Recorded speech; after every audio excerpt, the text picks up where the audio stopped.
Promova TV, a home of testimonies.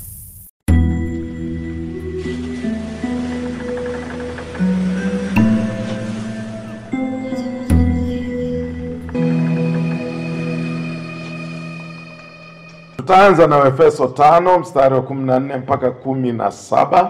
Reka rero turabe Abanyefeso 5 umurongo wa 14 gushika ku murongo wa 14. Neno la Mungu linasema hivyo, husema amka usinziaye, ufufuke katika wafu na Kristo atakuangaza.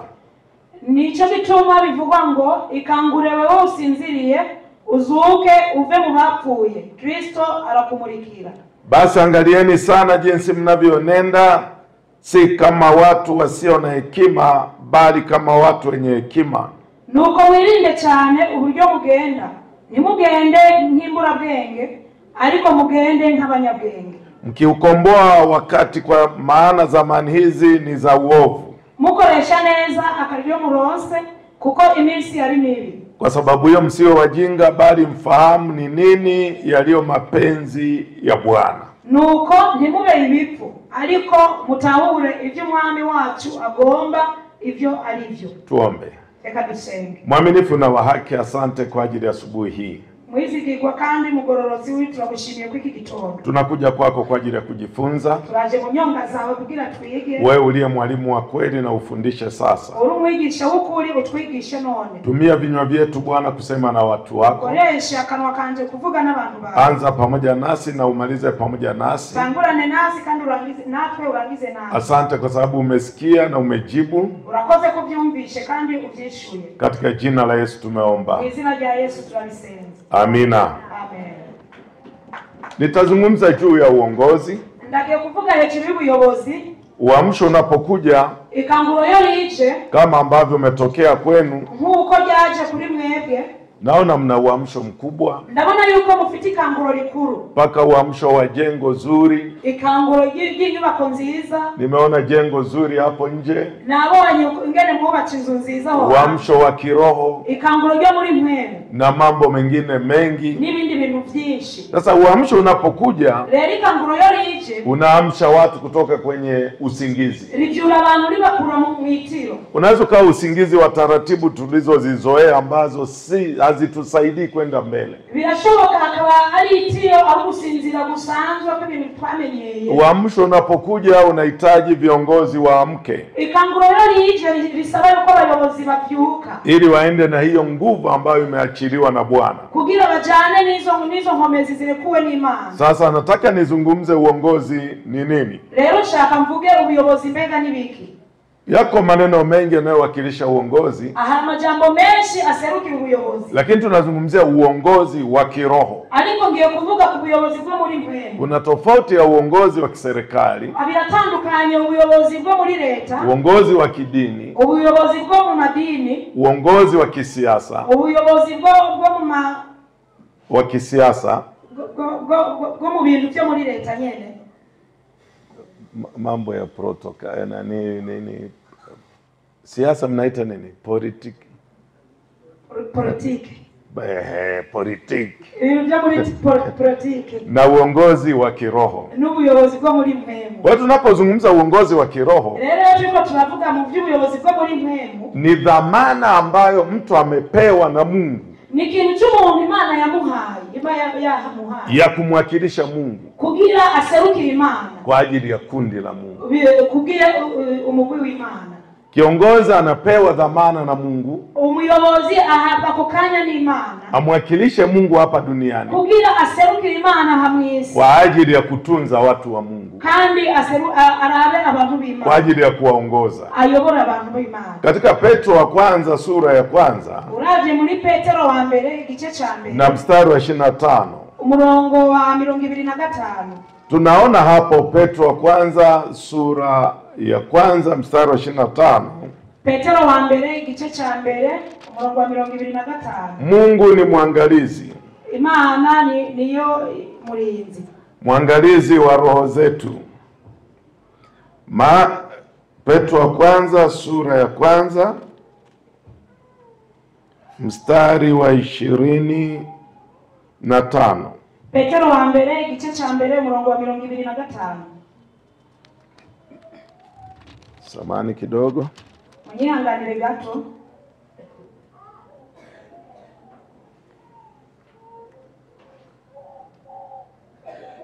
Samani, sura ya 2 mstari wa 25. Ni igice cya kabiri umurongo wa 25.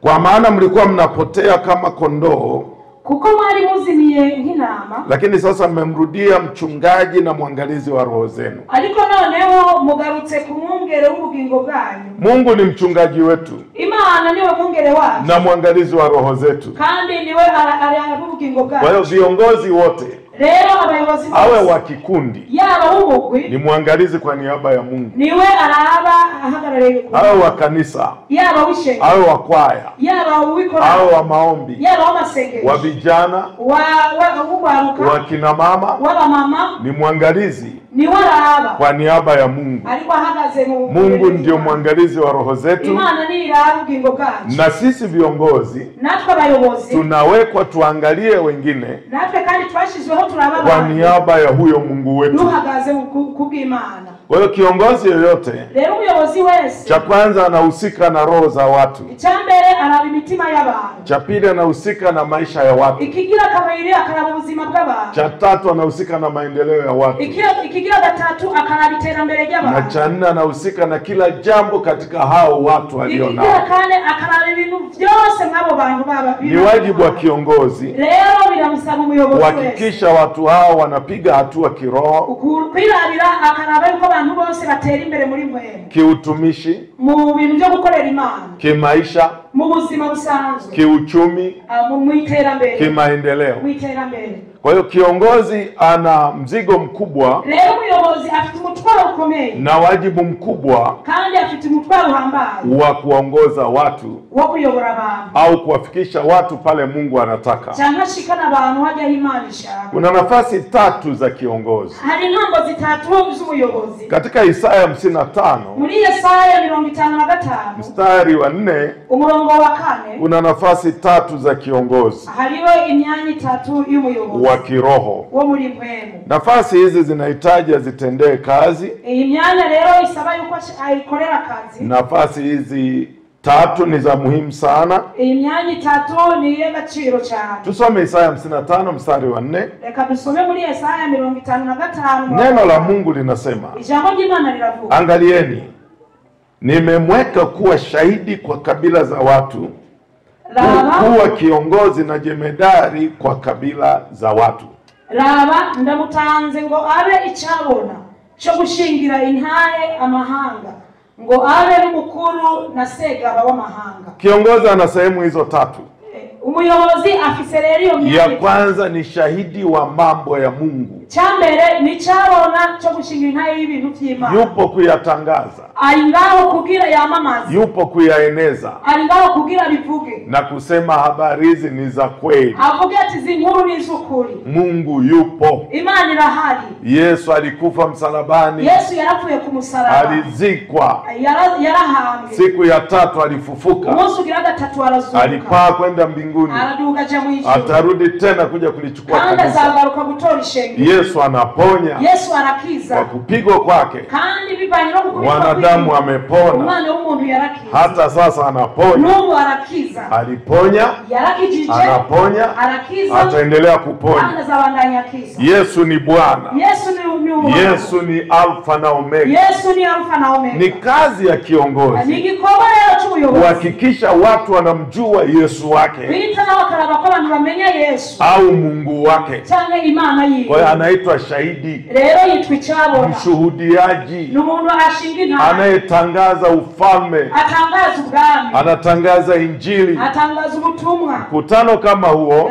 ikoraniro nk'iri, ambao mchana tutakuwa hapo, ku murango tuzakuba turi ngaho, tunatoa ushahidi tuzakuba turiko turashinga kwamba Yesu ni halisi, yuko Yesu ahari, Yesu ni hakika, Yesu nukuri, Biblia inavyosema ni kweli, ikindi birivuga nukuri, na bado yuko hai, kandi aracariho, anatatua shida za watu. aracamara ibibazo by'abantu. Kama shahidi, nk'icyabona yuko kuwafanya watu wamgeukie Mungu, ubu hari kubwira utuma abantu bagarukira Imana, kwa sababu kuna mashahidi wa uongo hari ibyabona by'ububeshi wanaotangaza uongo bagenda batangaza ububeshi na kumtangaza shetani mkuu wa waongo, kandi bagenda batangaza satani ariwe mukuru sasa w'ababeshi. kiongozi wa upande wa Mungu Rero umuyobozi abari ku ruhande rw'Imana lazima mtangaze Mungu wake, ni ngombwa atangaze Imana yiwe, awaambie watu habari za Mungu wake. abwira abantu amakuru y'Imana yiwe. Petro ni shahidi, Petero ni cyabo anasema hatujaleta hadithi aravuga ati ntituzanye wala habari zilizotungwa, ntituzanye inkuru zisanzwe, bali tuliuona wenyewe ukuu wake, ahubwo tuzanye ibyo twabonye na ile sauti na tuliisikia ibyo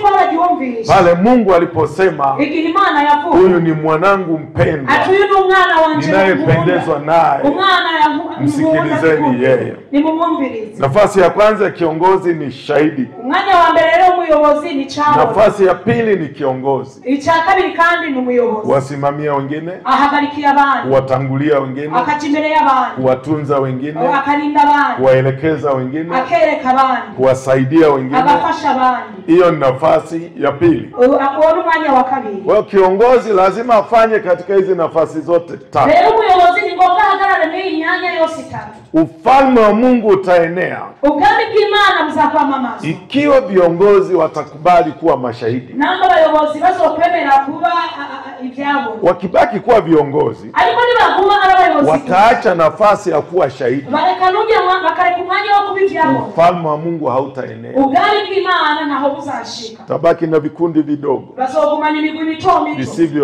visivyokuwa. imigwi idakura ngo yisuke. Tutabaki na watu eneo moja, Tuzogumana n'abantu uruhande rumwe wasioenea maeneo mengine, ariko bataja mu zindi mpande, kwa sababu kubera hakuna nta anayesimama kushuhudia habari za huyo Mungu. nta muntu ahagarara gushinga intayi y'ibintu by'iyo Mana. Kwa hiyo lazima vyote vitatu. Rero ni ngombwa byose bitatu bihari. Ya tatu anasema Ikigira gatatu aravuga nimemweka kuwa jemedari, ati namusizeho kuba segaba, kamanda akaba umuhizi kwa kabila za watu. mu mahanga. Kiongozi ni kamanda, Umuyobozi n'umuhizi yuko kupiganisha vita. arahari kugira rwanda intambara. Vita vyetu ni vya kiroho, Intambara yacu yo muri mwe ni kati yetu na shetani. ni hagati yacu na Satani. Tunapigana na mapepo Turwana n'abadayimoni, na wakuu wa giza turwana n'abakuru b'umwiza na wenye mamlaka wa giza n'abanyabushobozi b'umwiza na mawakala wa shetani n'abaserukira Satani na wale wote warudi nyuma n'abo bose basubira inyuma ambao wanapinga imani. bajya bapinga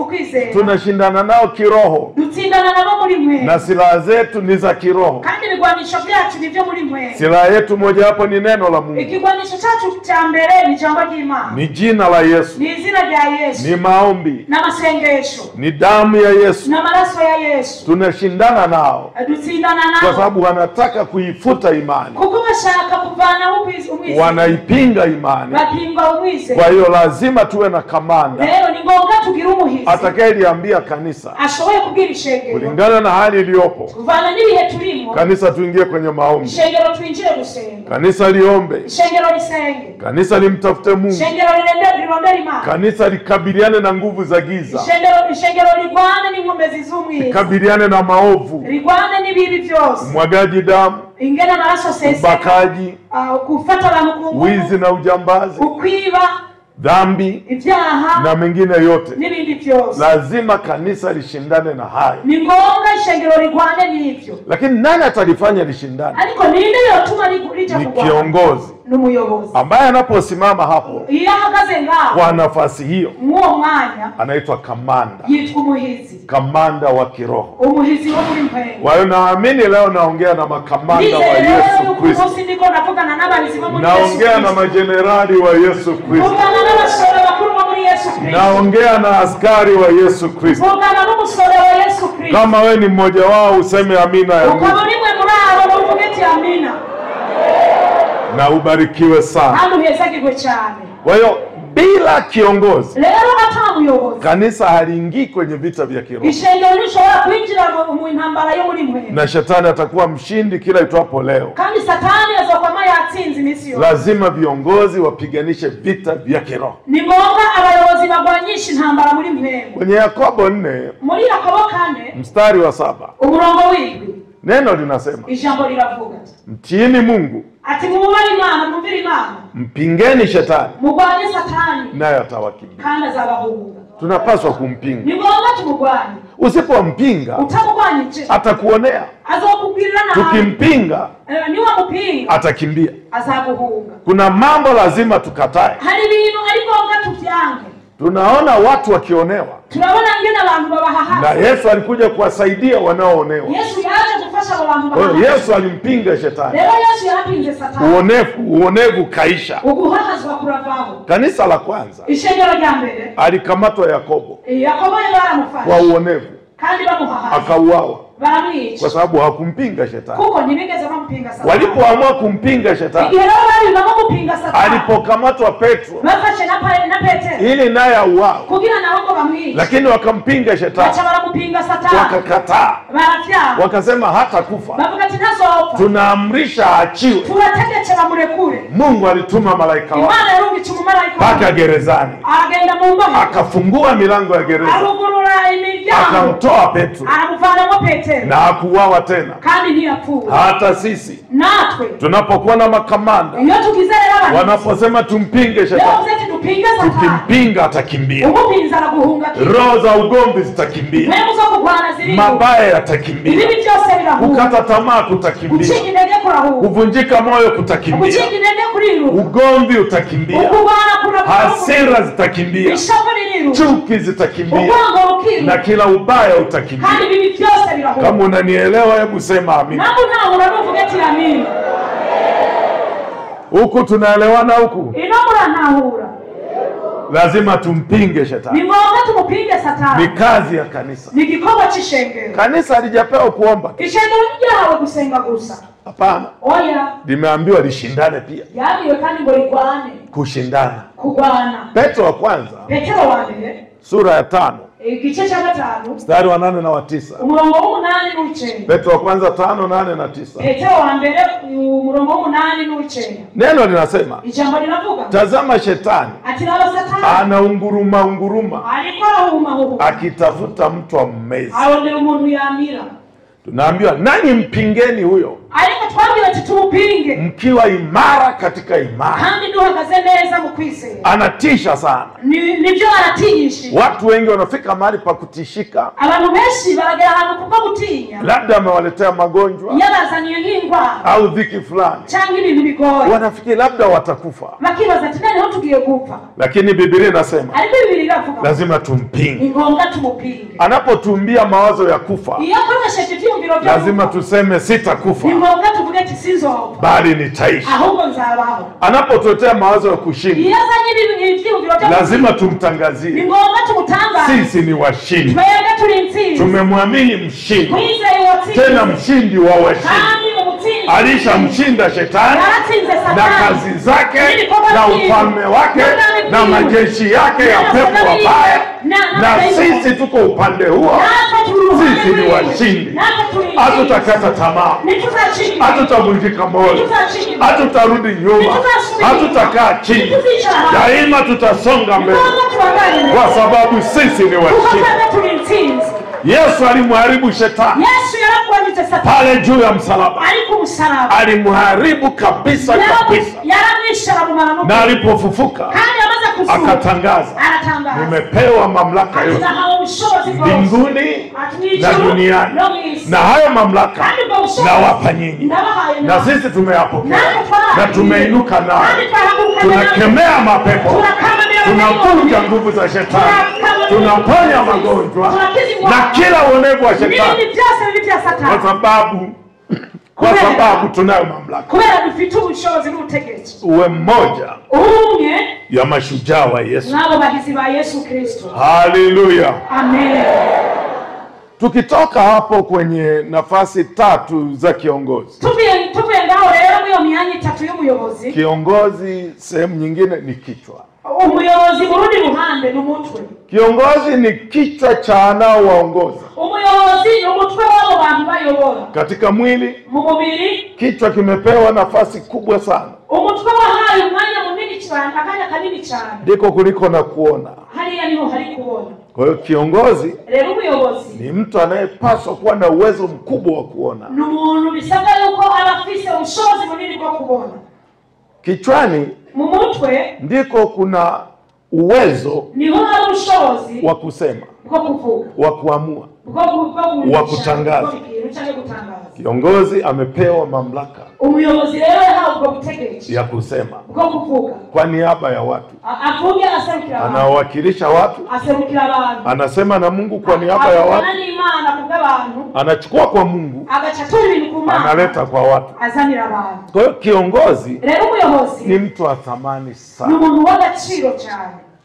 Tunapokosa kiongozi mwenye macho iyo tubuze umuyobozi yarakisamana ya kiroho, yo muri mwe kanisa inaenda mtaroni, ishengero licanirwa mu kanisa inaenda shimoni, ishengero likoroka, kanisa inapotea njia. ishengero liratakaza inzira. Lazima kila kiongozi ni ngombwa umuyobozi wese atake macho ya kiroho, ashake amaso yo muri mwe, atake ufahamu wa kiroho. asabe ubwenge bwo muri mwe. Yesu anaposemwa kama kichwa, Yesu yavuze ngo ni nk'umutwe, yeye ndio kichwa cha kanisa, niwe ari umutwe w'ishengero, kichwa cha mwili wake, ni umutwe w'umubiri wiwe. kwa sababu kubera uwezo wetu sisi wote tuliomwamini ubushobozi bwacu twese twamwizeye unatoka kwake, bumva muri we, tunamtegemea. niwe twizeye. Anaona arabona kuliko sisi, gusumba twese, anatujulisha, agaca tumenyesha, anajua yote. arazi byose. Kwa hiyo Kolosai 1:18, rero mu Bikolosai 1:18, mu Bikolosai 1:18, Yesu ni kichwa cha kanisa, Yesu niwe mutwe w'ishengero, kama vile mme alivyo kichwa cha mke. nk'uko umugabo aba umutwe ku mugore wiwe, Yesu ni kichwa cha kanisa, Yesu nawe ni umutwe w'ishengero. alafu Mungu ni kichwa cha Yesu.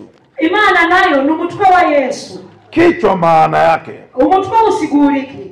uwezo ni ubushobozi zaidi ya wengine, ubushobozi hejuru y'abantu umewekwa ndani yako. buba buri muri wewe.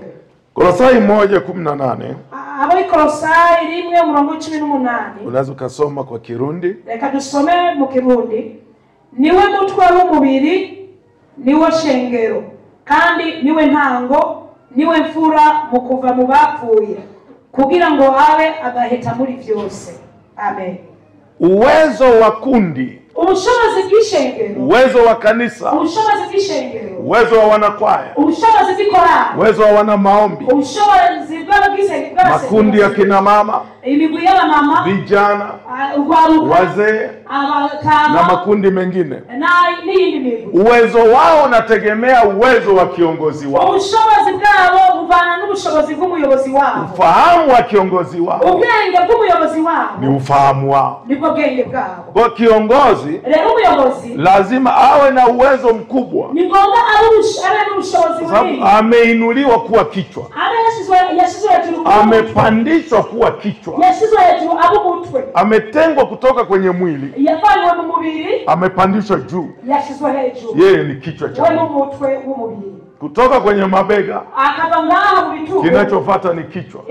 kuva ngaha mu bitugu igikurikira. Kiongozi yeyote ni kichwa. umuyobozi wese ni umutwe, Kama ni kichwa, akaba ari umutwe. rero Mungu anamtazama, Imana iramuraba. atawapelekaje hawa watu? mbega azatwara gute aba bantu? Mungu anamtegemea Imana iramwizeye, na watu kandi wanamtegemea. n'abantu baramuraba. Kwenye Malaki 2:7 muri Malaki 2:7 neno linasema ijambo liravuga yapasa huyo kiongozi ajitunze sana. ati ni ngombwa uwo muyobozi yirabe neza. Malaki 2:7, kwa sababu Malaki 2:7 kubera watu wataitafuta sheria ya Bwana kutoka kinywani mwake. abantu bazarondera amategeko n'amabwirizwa y'Imana ava mu kanwa kiwe. Neno la Mungu linaletwa na kiongozi. ijambo ry'Imana lizanwa n'umuyobozi.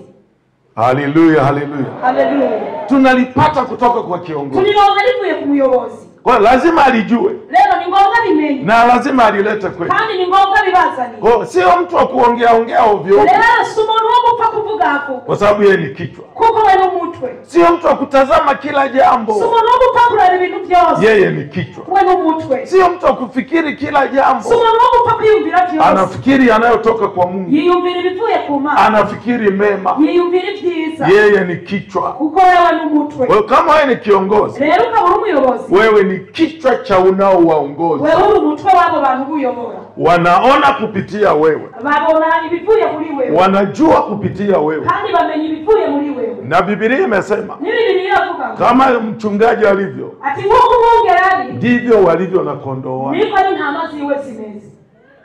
Nadhani nikisema hivyo mnaelewa. Mbuzi uko burantahura. Kiongozi asiyejua, umuyobozi atachazi, na washirika alionao hawatajua, n'abarongoye kandi ntacyo bazi. na siku zote Kandi iminsi yose uwezo wa Kristo ushobora kwabo bakristo lazima ukaishie alipoishia kiongozi wao. ni ngombwa buherere aho umuyobozi wabo. Ni ngumu sana kujua zaidi ya kiongozi. Biragoye kuvuga ngo bamenye kuba gusumba by'umuyobozi wabo. Tunafanana na kiongozi, Dusa n'umuyobozi wabo, na tunafanana na kiongozi mkuu Yesu Kristo. kandi dusa n'umuyobozi mukuru Yesu Kristo. Lazima viongozi wawe na upeo mkubwa, Ni ngombwa abayobozi bagira ubwenge bwo hejuru, ufahamu mkubwa, ubwenge n'ubumenyi bwinshi, maarifa mengi, ubumenyi bwinshi, ili watusaidie na sisi kufika hapo. kugira badufashe natwe dushikire. Kwa hiyo lazima Rero ni ngombwa ujitambue wewe ni kichwa. witahure yuko wewe uri umutwe. Kama wewe ni kichwa, Namba wewe uri umutwe, kichwani kuna macho. mu mutwe harimo n'amaso. Mathayo 15 Muri Matayo 15 mstari wa 14 umurongo wa 14 inasema, haravuga kiongozi kipofu ati umuyobozi ari impumyi akiongoza wengine ayoboye abandi watatumbukia. bose bazokorokera. Kwa hiyo kiongozi lazima awe na macho, Rero ni ngombwa umuyobozi agira amaso, asiwe kipofu, ntabe impumyi, aone, abone, ndipo aongoze kwenye hiyo njia. ntashobora kubayobora mwako kanya. Ataambia tupite hapa, Azobabwira ati tuce ngaha, tusipite huko, ati ntitunyure ino, hatutafika, aho nitwoshi, lazima tupite huko. ni ngombwa duca aha. Tunatamani kuwa na viongozi hao Turifuza kubona abayobozi nk'abo wanaoijua njia, baza akayira, wanaojua tunakokwenda, bazi iyo turiko turaje, na njia ni Yesu Kristo, kandi akayira ni Yesu na Kristo, njia ni neno la Bwana. akayira ni ijambo ry'Imana. Lazima tulijue. Ni ngombwa tulimenye. Kuna wanaoijua njia hapa, Abantu bazi inzira ngaha, wapo wanaoijua njia barahari abantu bazi inzira, huku wapo. ino barahari. Barikiwe sana. Mwezagirwe cyane. Huku hamna wanaojua njia, Ino nta bantu bazi akayira. wote mnaenda shimoni. Mwezi mukuja mu kinogo. Kumbe mnaijua njia. Mbega muraza akayira. Wewe kiongozi wa kundi lako Rero umuyobozi mwinge muwo mugwi wawe awe anajua zaidi. ni ngombwa abe abizi cyane. Ni muhimu sana. Ni ibintu bigusaba cyane. Uamsho mkubwa unaachiliwa, Ikangore nini ngiye kurekurwa mkubwa sana, rikuru rwose, na kuzimu nao kandi n'ukuzimu wanainuka kwa uongo mkubwa sana. nabo bahagurukana ububeshi burenze. Lazima tuwe na ufahamu Ni ngombwa tugire ubwenge ili tuwashinde, kugira tubatsinde, ili wasitupeleke gizani. kugira ntibazadutware mu mwiza. Yesu siku zile 40 za kufunga, Igihe cha Yesu cyagihe cy'iminsi 40 yisonzesha, shetani alimwendea kwa uongo, Satani yagiye amubesha, akamwambia, aramubwira ngo umeambiwa usile siku 40. wabwiwe ngo ntuzajye mu minsi 40. 40 nyingi mno. Ati iyo minsi ni myinshi cyane. Wewe una uwezo, Wowe ufite ubushobozi, amrisha mawe yawe mkate ule. tegeka ayo mabuye y'imikate urye. Lakini aliyekuwa anamwambia Ariko ariko arabimubwira ni mwenye ufahamu, yari ifise ubwenge, ni anayeona, kandi yari ubonye, ni anayejua, yari ibizi, ni anayepambanua. kandi yari izi gutandukanya. Akamjibu, Aramwishyura imeandikwa, ati biranditswe, mtu hataishi kwa mkate tu, umuntu ntazabeshwaho n'umukate bali katika kila neno ahubwo mwicara linalotoka katika kinywa cha Mungu. rivuye mu kanwa k'Imana. Mungu amesema Imana yaravuze nisile siku 40. ati sizajye mu minsi 40. Wewe unaniambia niamuru mawe yawe mkate nile, wabwira ngo ntegeke amabuye y'umukate ngonge, sitakula. sinshobora kurya. Nataka kumpendeza Mungu. Shaka nezereza Imana. Yesu akashinda, Yesu aratsinda, akaletewa la pili, arazana icyaka kigira kabiri, imeandikwa, ati biranditswe, jitupe chini, ati niwiterere hasi, atakuagizia malaika kuko azakuzanira abamarayika watakudaka. bazogufata. Yesu anaufahamu, Yesu afite ubwenge, Yesu anajua. Yesu arabizi. Akasema hakuna andiko kama hilo. Aravuga ati nta cyanditswe nk'uko. Lililoandikwa linasema Icyanditswe kiravuga ukitupwa ati nibagukorora atakudaka, arashoboye kugufata, atatuma malaika azarungika umumarayika watakudaka. bazagufata. Lakini ukijitupa Ariko niwiterera hasi utakufa mwenyewe. uzava wewe nyine. Yesu akamwambia, Yesu aramubwira imeandikwa, biranditswe, usimjaribu Bwana Mungu. ntukagerageze Imana yawe. Wewe uelewa mpana wa Yesu na mkubwa Rero ubwenge bwa Yesu kuko bwari unampa kumshinda shetani umuhagunesha Satani. kwa neno rahisi tu, Ijambo ryose imeandikwa, biranditswe, imeandikwa, biranditswe. nimesoma, Ati narabisoma, nimesikia, narumvishe, nimeona, narabonye, imeandikwa. biranditswe. Sirimo. Shetani akamwendea mara ya 3. Satani aragenda ugira gatatu. Akamwonyesha utajiri mwingi. Aramwera ku butunzi bwose. Na fahari. Ibintu byose byiza. Akamwambia, aramwishura. Hivi vyote. Arambwira ati ibi byose Biko chini yangu. Biri mu maboko yanjye. Ukinisujudia, niwanyoname ukansema, nitakupa. Nzabiguha. Yesu hapa amejaa. Yesu ngaha arujuje. Ndio maana kiongozi ni kichwa. Niyo mpamvu umuyobozi ari umutwe. Na Yesu ndio kichwa cha kanisa. Na Yesu akaba ari umutwe w'ishengero. Ambalo ni sisi. Ari twebwe. Akamwambia, aramubwira ati, imeandikwa, biranditswe, sujudie Bwana Mungu wako peke yake. Unamira Imana yawe yonyine. Kwa hiyo siwezi kukusujudia wewe. Leo sishobora kukunamira gufukamira wewe. Shetani akamshindwa Yesu. Satani abaranesheje. Haleluya, haleluya. Kwa hiyo kiongozi kama kichwa, rero umuyobozi nk'umutwe lazima ajitambue. Ni ngombwa yitambue. Katika Samueli wa kwanza sura 15, muri Samueli wa mbere igice c'15 sura 17, umurongo w'17, anaambiwa Sauli. Sauli baramubwira. Samueli wa kwanza 15:17. Samueli wa mbere igice c'15 umurongo w'14. Anaambia, je, wewe hukuwa mtu wa kawaida tu? Ati aramubwira, mbega wewe uri umuntu asanzwe gusa? Na Mungu akakuinua kuwa kichwa cha kabila za Israeli. Alikuwa Imani gushira hejuru kugira umutwe w'amahanga y'Abayisraeli. Alikuwa sawa na wengine. Yari imeze nk'abantu. Lakini akainuliwa kuwa kichwa. Alikuwa Imani gushira hejuru kuba umutwe. Kwa alipaswa kufanya kama kichwa. Rero yasabwa gukora nk'umutwe. Matatizo yake, ibibazo byiwe. Sauli hakuwa kichwa. Ntiyari umutwe. Aligeuka kuwa mkia. Ahubwo yaciye abumutse. Au labda mabega. Cyangwa yabaye ibitugu. Akaacha nafasi ya kichwa. Achareka wa mwanya w'umutwe. Anapoulizwa, igabazwa. Hebu soma mstari wa 24 tu. Soma hiyo 15, soma mstari wa 17 alipofanywa kichwa, soma na 24. Samueli wa mbere igice c'15 turasoma ku murongo w'17 hama turasimba dusome 24. 17 haravuga ngo, Samueli aramubwira ati, naho wari wikengereye, mbega ntiwagizwe uwo kuganza imiryango y'Abisirayeli? Uhoraho ntiyakwimikishije amavuta ngo ube umwami w'Abisirayeli? 24 haravuga ngo, maze Sauli yishura Samueli ati, naracumuye kuko ntumviye icyagezwe cy'Uhoraho n'amajambo yawe, ngatinya abantu nkabumvira. Sauli alikuwa mdogo, yari mwana muto, akafanywa kuwa kichwa, aliko Imani mugira umuntu, yani kuwa kiongozi, abo muyobozi wa kabila za Israeli, abo mahanga ya Israeli. Sasa ameambiwa na Mungu, rero Imani na Mungu akaangamize kila kitu, agende yice byose. Kama kichwa, anapaswa kusikiliza juu, yashaka yumvirize byo hejuru, kwa aliye kichwa chake, kuja yari umutwe wiwe, yani Mungu. Aho bari wa Mana. Kosa la Sauli, hakumsikiliza Mungu, akasikiliza watu wa chini yake. Kwa anasema, nimefanya dhambi, nimesikiliza sauti za watu, nikaacha kusikiliza sauti ya Mungu. Alijivua ukichwa, akaanza kuamrishwa. Kama kichwa, lazima utoe maamuzi, lazima utoe mwelekeo, lazima uambie watu watakiwa kufanya nini, sio watu wakupangia wafanye nini. Wewe ndio useme, mnapaswa kufanya hili na hili. Huyo ndio kiongozi. Haleluya, haleluya. Hata nyumbani kwako, sio watoto wanajifanyia wanavyotaka.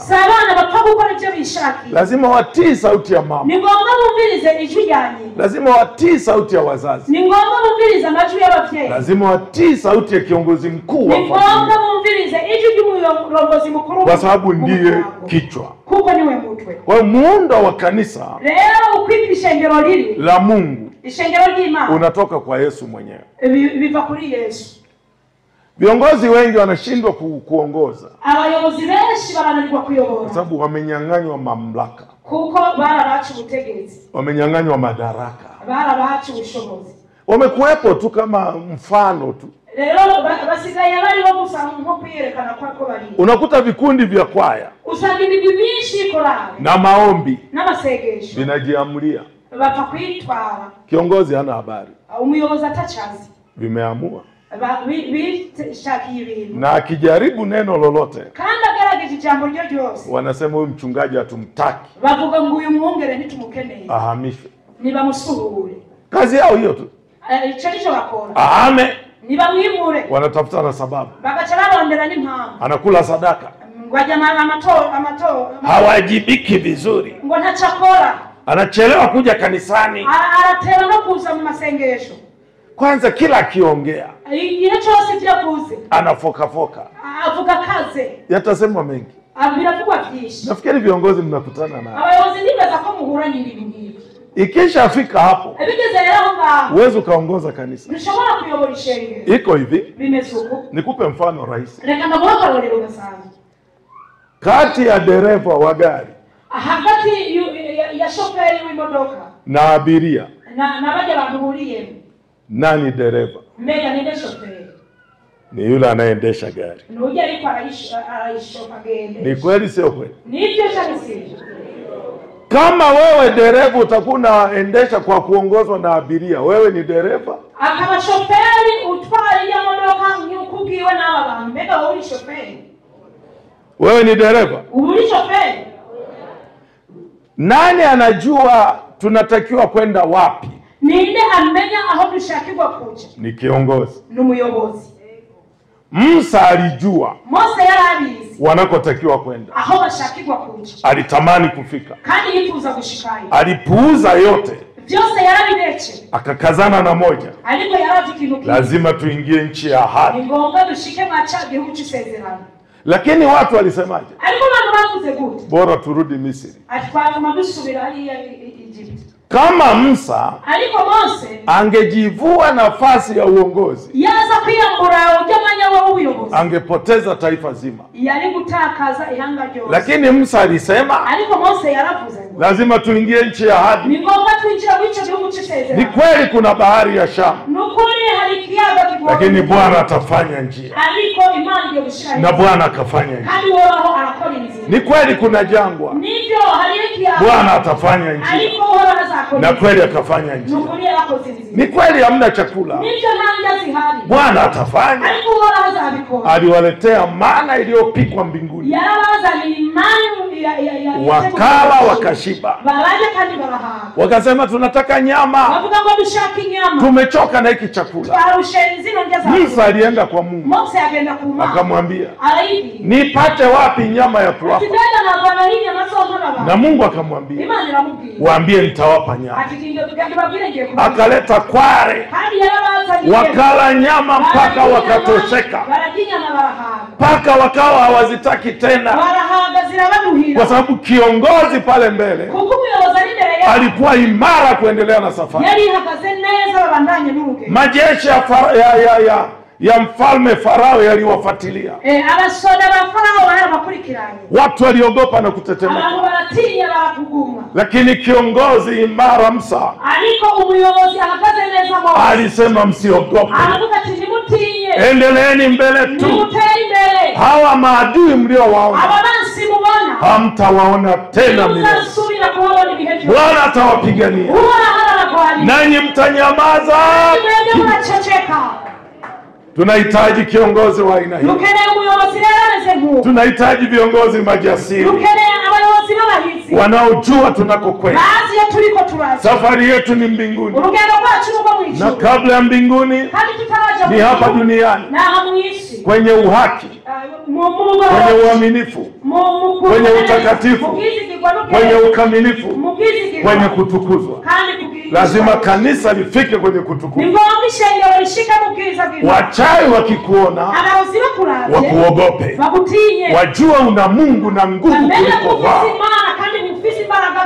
Waganga wa kienyeji wakikuona wakuogope, wakuheshimu, wajua una nguvu kuliko wao. Wajua unaponya kwa jina la ajabu, jina lipitalo majina yote. jina lisilo na mfano. Washirikina wakikuona jinsi unavyofanikiwa, lazima waje kwako waseme, tumegundua una dawa fulani. Sio bure, tunaona una dawa unayotumia, na sisi hebu tupe hiyo dawa ili tufanikiwe. Na wewe uambie wazi, ninayo dawa ipitayo dawa zote, nayo ni Yesu Kristo, Bwana na Mwokozi wako. Jiungeni na mimi kwa jina hilo, na nyinyi mtafanikiwa.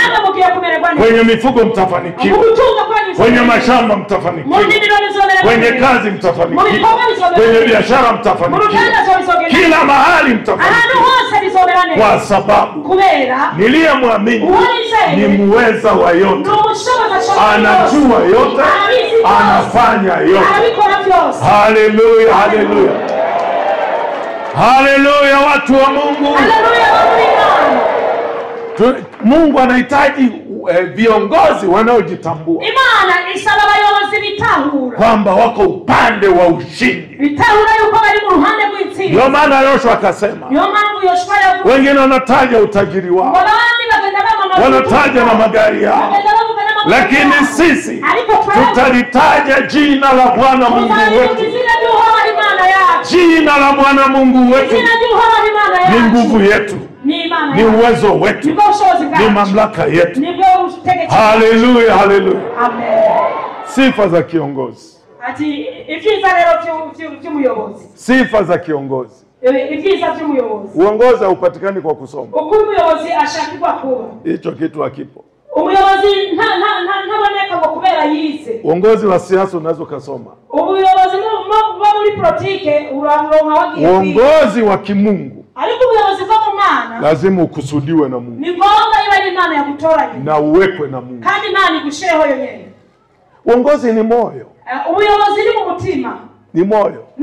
Sio elimu, sio ujuzi, sio kusoma sana. Ili tuwe viongozi wazuri, lazima tuwe na sifa za kibiblia. Haleluya, haleluya. Sifa ya kwanza ni kuwa na imani. Imani kwa Mungu wako. Kiongozi awe na imani kwa Mungu. Na imani inapatikana kwenye neno. Imani haiji kwa kusoma sana, inakuja kwa kusikia na kusoma neno la Mungu na kuliamini.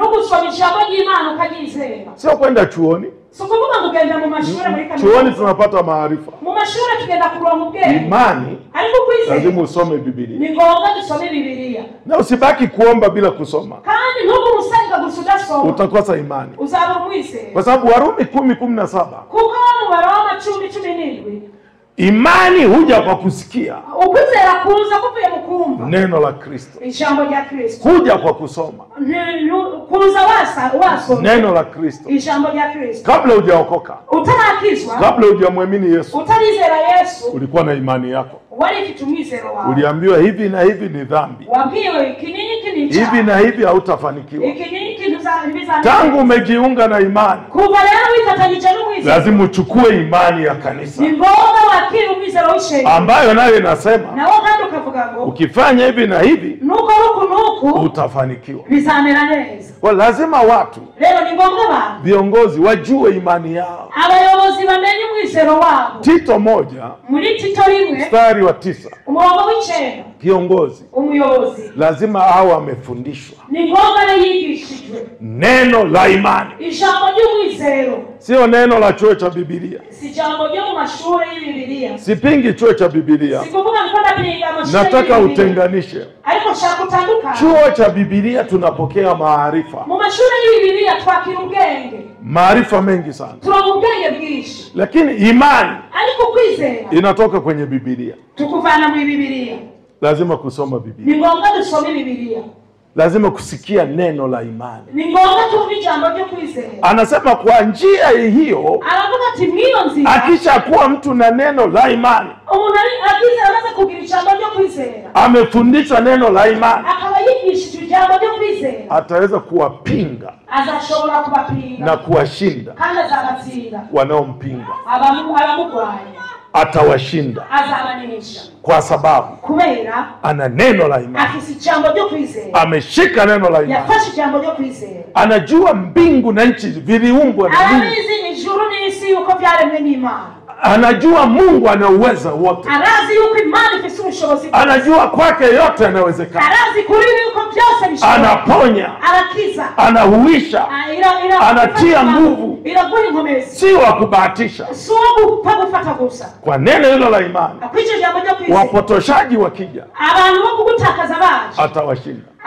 arabatsinda. Kwa sifa ya kwanza ya kiongozi, rero ikiranga umuyobozi cya mbere ni imani, no kwizera. Haleluya upande huu. Haleluya hilo. Imani.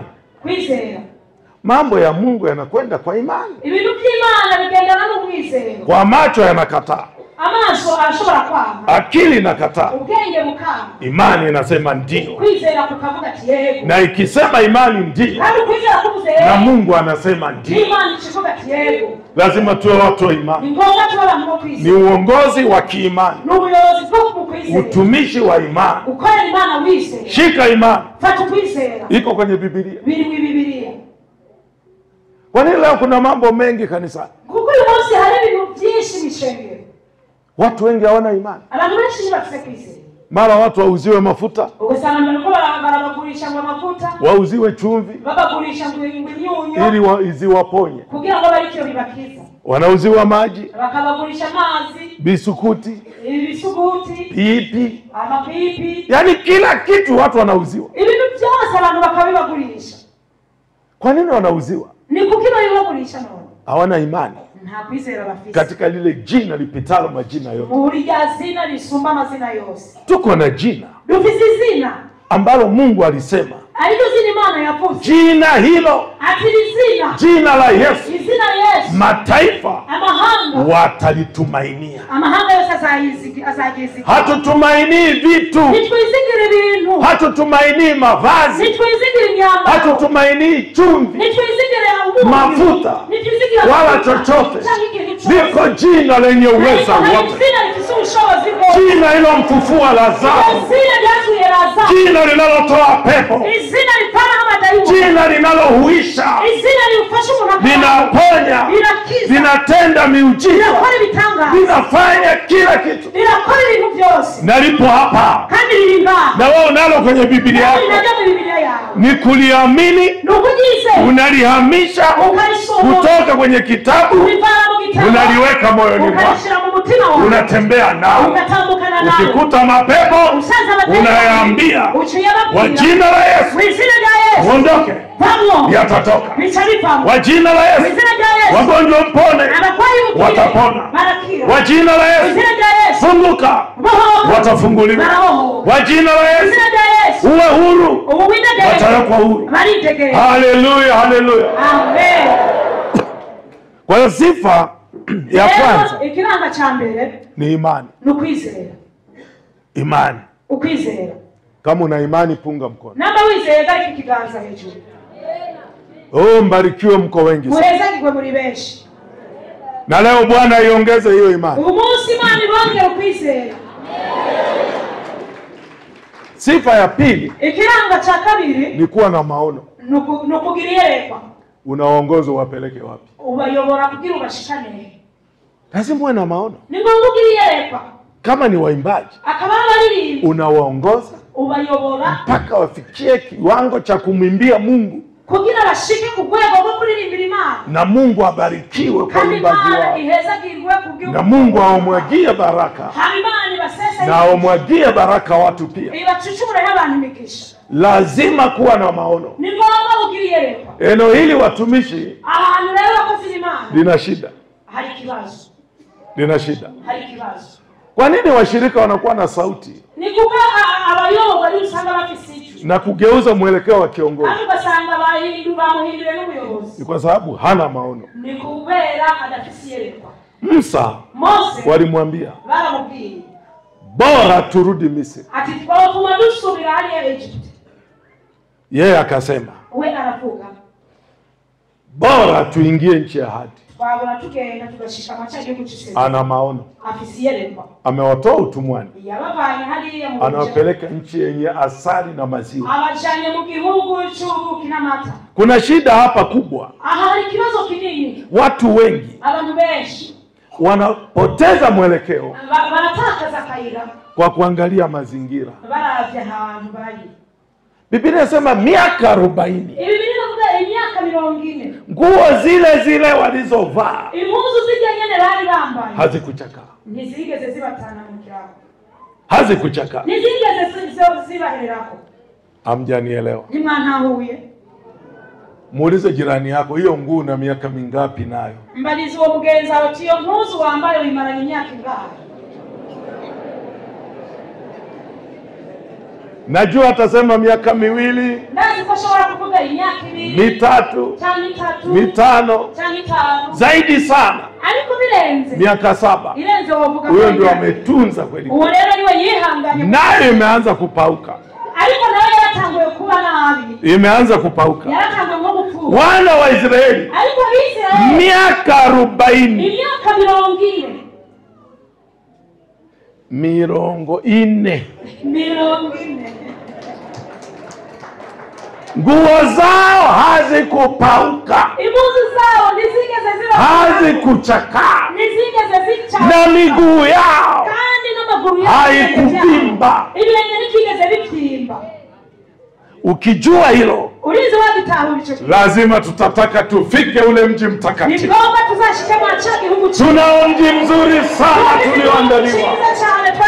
Barabara zake ni dhahabu, ni lulu, ni almasi, ni glasi.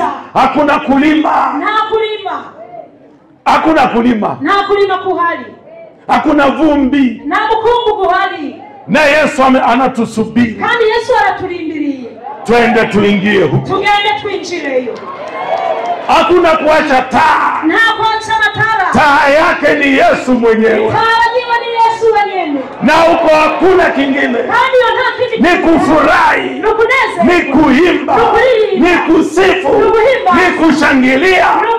Tutarukaruka kama ndama.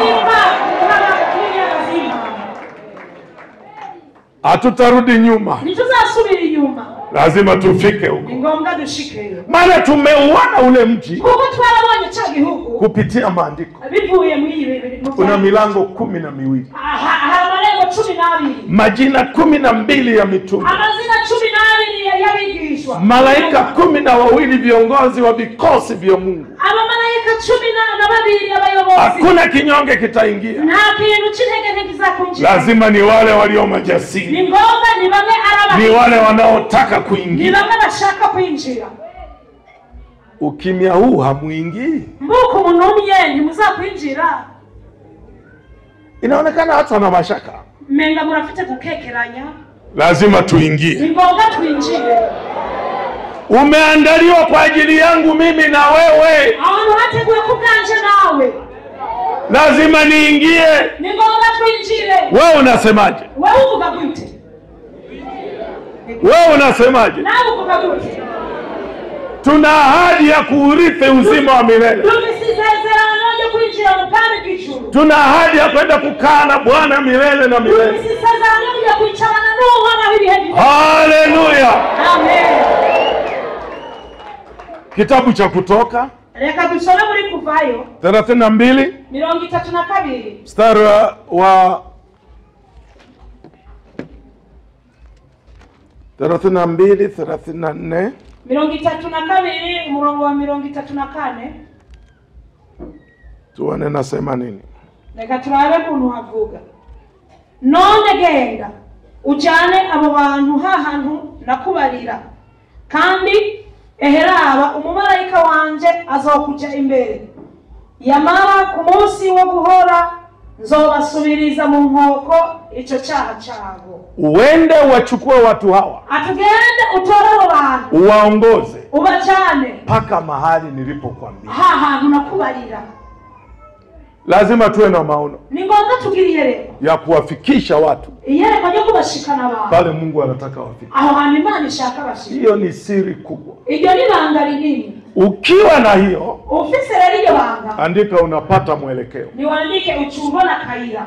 Unapata mwelekeo. Uchubona kaira. Hautatangatanga. Ntuzagende ukekerana. Ukiwa na hiyo, ufise iyo banga, utakuwa na mipango. Uchugira rero imigambi ya kufikia. Imigambi yo gushika.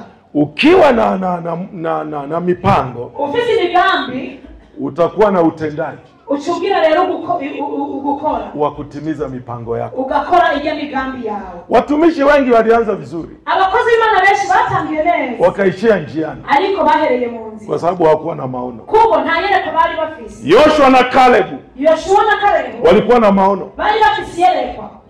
Walikuwa na maono. Bari bafise yereko. Waliingia ile nchi. Bali nje mwachaji wakaipeleleza. Bagenda bakata. Ni kweli. Walikuta majitu makubwa yenye nguvu, lakini wana ahadi, lakini wana maono. Walipolinganisha ile ahadi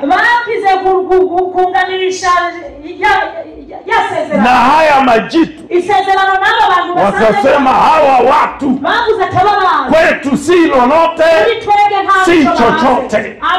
Nguvu zao zimeondolewa na Mungu wetu. Lazima tutaingia, lazima tutaurithi huu Kanaani, hii nchi yenye maziwa na asali. Wale wengine walisema hatuwezi, hawana maono, hatuwezi. Ukikuta kiongozi anajiuzuru uongozi, hakuwa na maono. Ukiwa na maono, hakuna kujiuzuru uongozi.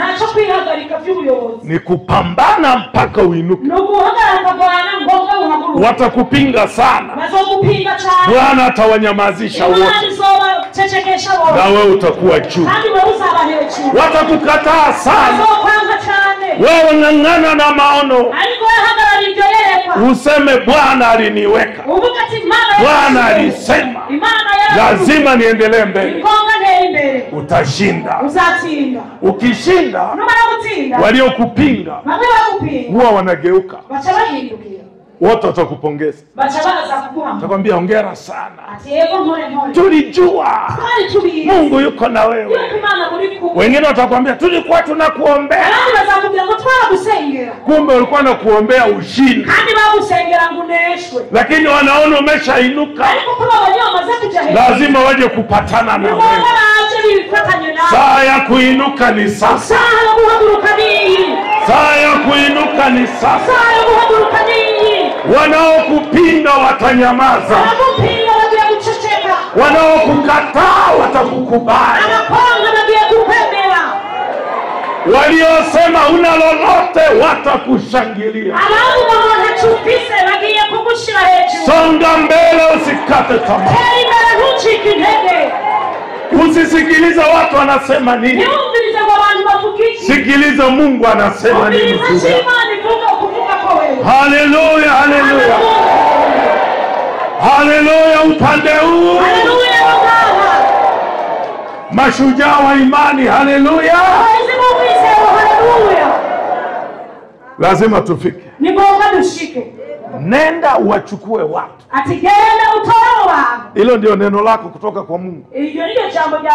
Nenda ichukue ile kwaya, uifikishe mpaka mahali ninapotaka. Kiongozi wa kina mama naambiwa wachukue hawa kina mama mpaka wafikishe mimi Mungu ninapotaka. Na wa vijana naambiwa wachukue hawa vijana mpaka wafikishe ninapotaka. Na wa kanisa naambiwa lichukue ili kanisa mpaka ulifikishe mimi Mungu ninapotaka. Ni wewe kung'ang'ana na hilo.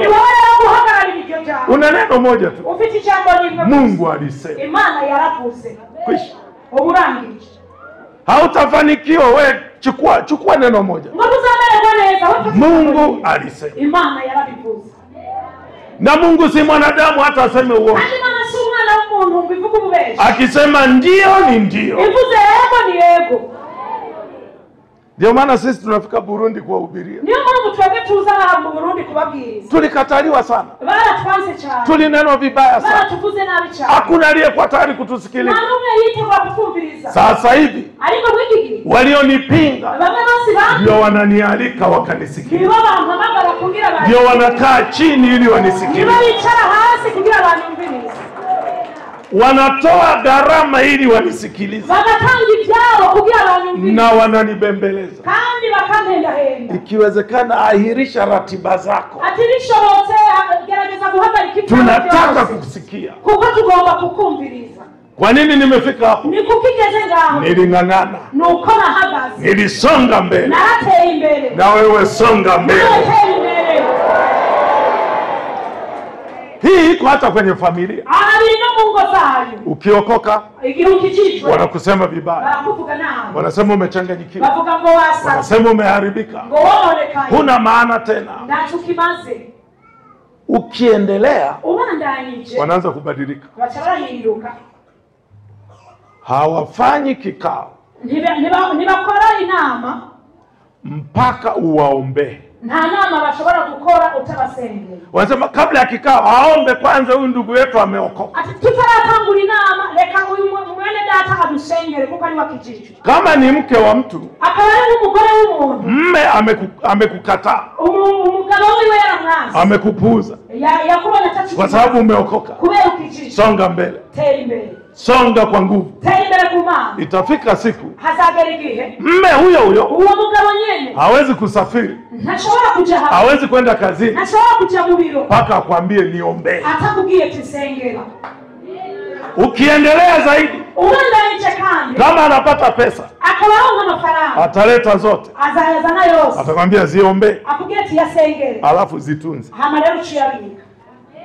Ujue umeshashinda. Umenyata hanatsinze. Lazima tuwe washindi. Ngombwa tubitsinzi. Haleluya. Amen. Sifa ya pili ni moyo. Ikikuranga cha kabiri ni umutima. Ikigira gatatu. Sifa ya pili maono, sifa ya tatu ni moyo. Ikigira gatatu ni umutima. Moyo wa kiongozi. Umutima w'umuyobozi. Mnielewe sasa hapo. Leo nkaho bengaho. Sio moyo wa mtumishi. Si umutima w'umukozi w'Imana. Moyo wa kiongozi. Umutima w'umuyobozi. Na moyo wa mtumishi. N'umutima w'umukozi w'Imana. Ni vitu viwili tofauti. Ni vitu viwili bitandukanye. Na watu wengi abantu benshi wanajikwaa kwa viongozi. Baratsitara ku bayobozi. Kati mwingine wanawadharau. Ikindi gihe barabagaya. Kiongozi hana upako. Nguyu muyobozi nta mavuta afise. Sifa ya kiongozi sio upako. Ikiranga umuyobozi si mavuta. Oya. Moyo mkubwa. Umutima ukomeye. Wa kubeba. Wo kwikorera. Moyo mkubwa. Umutima ukomeye. Wa kubeba. Wo kwikorera. Sisi nikisema hivyo watu wananielewa. Mbegura ntahura. Kiongozi lazima uwe na moyo mkubwa. Umuyobozi ni ngombwa ufite umutima ufite. Unalibeba kanisa zima. Uyikorera ishengero ryose. Lina watu wangapi? Lifisa abantu bangahe? Kuna waliokataliwa. Harabandi barabanse. Kuna wasio na chakula. Hariho badafise indya. Kuna wanaofanya dhambi makusudi. Hariho abakora ibyaha babizi. Kuna warudi nyuma. Hariho abasubira inyuma. Kuna waliomaanisha. Harabagambiriye. Kuna waliodhulumiwa. Harabandi watu na wabeba. Aliko bose babikora. Kuna waliokata tamaa. Harabandi bacitse intege. Lazima wabebe. Ni ngombwa bose ubikorere. Na unawabeba moyoni. Kandi bashika mu mutima. Mtumishi abebi kitu. Umukozi w'Imana ntacha heka. Yeye anakuja anarukaruka. Wewe unazangana simba. Haleluya kama 20 30. Haleluya na 200 cyangwa 200. Anainua mkono wagonjwa wanapona. Shikiganza hejuru abantu bagakira. Amemaliza. Abarangije. Viongozi mnajua. Abayobozi murabizi. Usiku hamlali. Mwijoro ntimuryama ntimusinzira. Kama wewe ni kiongozi. Ukaba umuyobozi. Uwezi ukalala. Ntushobora kuryama. Una mtu ameolewa. Ufise umuntu yubatse. Tangu ameolewa. Ariko kubagiye kuba. Mwaka wa 8. Ni umwaka ugira 8. Hajapata mimba.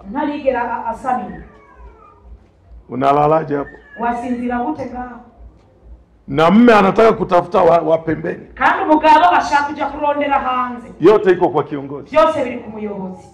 Lazima ulibebe kanisa. Ni ngombwa rero uheke ishengero, beba waliokoma, uheke abamaze gukomera, beba wachanga, uheke n'abakiri hasi, beba wenye shida, uheke abafisi ibibazo, beba waliofanikiwa, uheke abamerewe neza, beba matajiri, uheke abatunzi, beba maskini, uheke abakenye, wote wabebe bose ubaheke, na kwa usawa, kandi ubaheke cyo kimwe, wapeleke mbele za Bwana, ubajane ku Mana, unamwombea mmoja mmoja, ugasengera umwe kwa jina lake, uvuga n'izina ryiwe, unamwambia Bwana, ukavuga ati Mana nisaidie umfashe kutatua shida za huyu, kugira mchemure kilo kibazo cy'umuntu. Mtumishi Yohana, ubu mukozi w'Imana cy'afisi, yeye anasoma neno, anahubiri neno, akabwiriza ijambo, amemaliza, ararangije, anaondoka, arachayigira.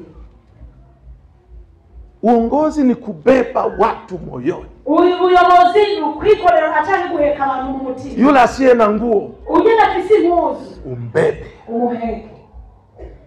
Yule asiye na mahitaji, ugenda afise ibintu by'evyo, analala njaa, hana chakula, akalala inzara, akabura icyaro, umbebe. nawe kandi umuheke.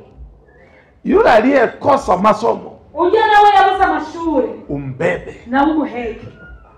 Moyo, umutima ni sifa ya kiongozi. Umuyobozi.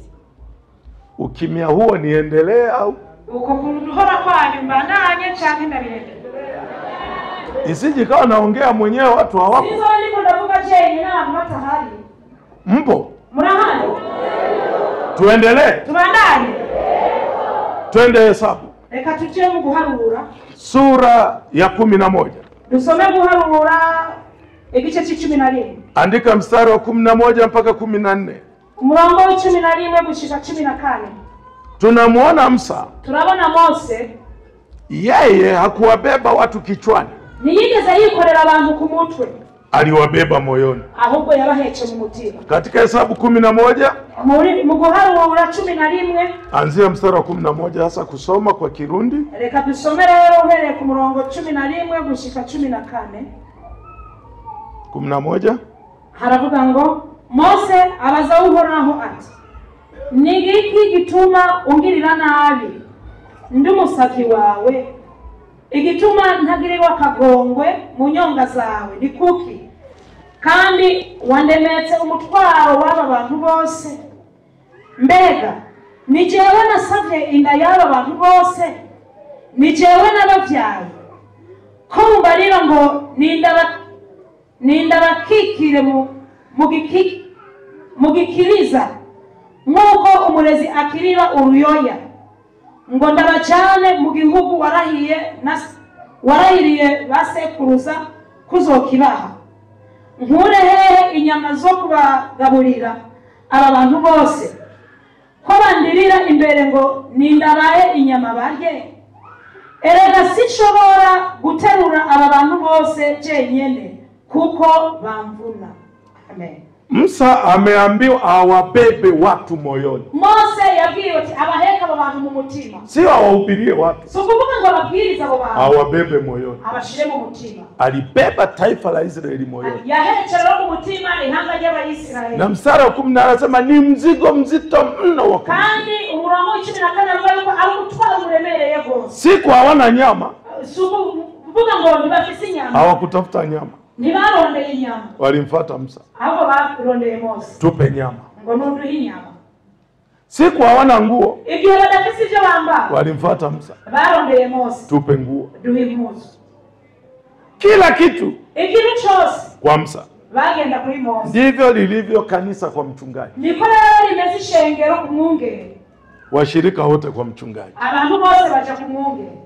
Nadhani wachungaji mnanielewa. Ndibaza mwungere ko mu ntahura. Shida kidogo. Ikibazo na gitonya. Mtu na mkewe wamepigana au mtu na mmeo wamekorofishana. Umugore n'umugabo bagwanye. Kwa mchungaji. Bacha ku mwungere. Hawana chakula. Ntibafise ibyo barya. Kwa mchungaji. Ni ku mwungere. Hawana hela ya kulipia watoto masomo. Babuza mahera yo kulira abana mu mashuri. Kwa mchungaji. Bacha ku mwungere. Mambo ya kiroho hayaendi. Ibintu byo muri mpemu bitachi imbere. Kwa mchungaji. Ni ku mwungere. Lazima uwe na moyo mkubwa. Ni ngombwa ugirere umutima ukomeye wa kubeba. Wo guheka. Bila hivyo. Ataruko. utakwama njiani. Bizakunanirira mu nzira. Kwa hiyo uongozi ni moyo. Leo uyobozi ni mutima. Kubeba mahitaji ya watu moyoni. Kuikolera ibintu imitwaro y'abantu mu mutima. Kila mmoja umbebe. Umuntu wese umwikorere. Na umfikishe kwenye kiwango cha Mungu. Kandi umushikane ku rwego rw'Imana. Bila hivyo ataruko utakwama mbele. Bizakunanirira mu nzira. Wahubiri wengi wanaweza kuingia mbinguni. Ababwiriza benshi barashobora kwinjira mu ijuru. Nataka kurudia hapo. Nshaka gushika ngaho. Na ninarudia, nimetazama huku. Nshaka subiremo ndabino. Wahubiri wengi ababwiriza benshi wanaweza kuingia mbinguni. Biyumvira kuja mu ijuru. Viongozi wengi abayobozi benshi hawataingia mbinguni. Ntibazakwinjira mu ijuru. Ingawa wameokoka. Kandi bakijije.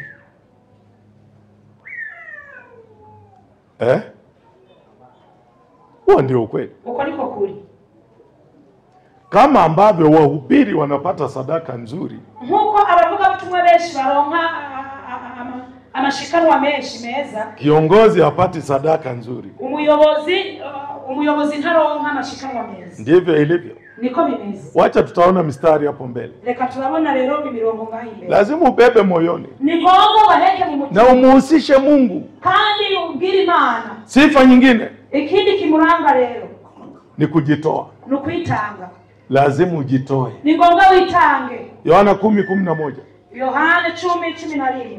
Yesu anasema anautoa uhai wake kwa ajili ya kondoo. Yesu yaravuze yuko atanga ubugingo bwiwe kubw'intama. Lazima ujitoe. Ni ngombwa witange. Utaingia kufunga na kuomba. Uzakuja kwisonzesha usenga. Kwa ajili ya mahitaji ya watu. Mitwaro y'abantu. Utapoteza muda. Uzatakaza umwanya wawe. Utapoteza mambo mengi. Uzatakaza byinshi. Kwa ajili ya roho za watu. Ariko kubw'imitima y'abantu. Nimesema Yohana 10:11. Navuze muri Yohana 10:11. Yesu anautoa uhai wake. Yesu atanga ubugingo bwiwe kwa ajili ya wengine. Abutanga kubw'abantu. Kama kiongozi, nk'umuyobozi, lazima kujitoa. Ni ngombwa witange. Bila hivyo ataruko utakwama. Bizakunanira. Sifa nyingine, ikindi kimuranga, uwe na ufahamu mkubwa. Ukiri ubwenge bukomeye. Nimetoka kuongea huko. Mvuye kuvuga mwili. Ufahamu mkubwa. Ubwenge bukomeye. Andika silaha kuu ya shetani. Wandike kigwanisho kinini cha Satani. Sio nguvu. Sikuvuga ngo ni ngomezi. Ni uongo. Nubeshi. Haitwi shetani, haitwi baba wa nguvu. Satani ni tongo ni data w'ingomezi. Anaitwa muongo na baba wa uongo. Yitwa kwa umubeshi kandi ni data w'umubeshi. Anashambulia kwa udanganyifu. Agwanya abantu kubeshi. Na kuna kikosi cha pepo. Kandi hari umugwi w'abadayimoni. Wanaitwa pepo wadanganyao. Bitwa yuko abadayimoni babesha. Lazima kiongozi, ni ngombwa rero umuyobozi, uwe na ufahamu mpana na mkubwa. Ubwire ubwenge bwaguce kandi ubwenge bukomeye. Hiyo ni sifa. Ico ni kimuranga. Ndipo utaweza kumshinda shetani. Ni uzashobora kunesha Satani. Unaweza kurudia ile Mathayo 4 hapo kuandika. Urashobora ukandika kandi Mathayo 4 mstari wa kwanza mpaka wa 10. Umurongo wa mbere gushika kuri 10. Sifa nyingine ya kiongozi, ikindi kiranga umuyobozi, ni kuwa kielelezo. No kuba icyitegererezo.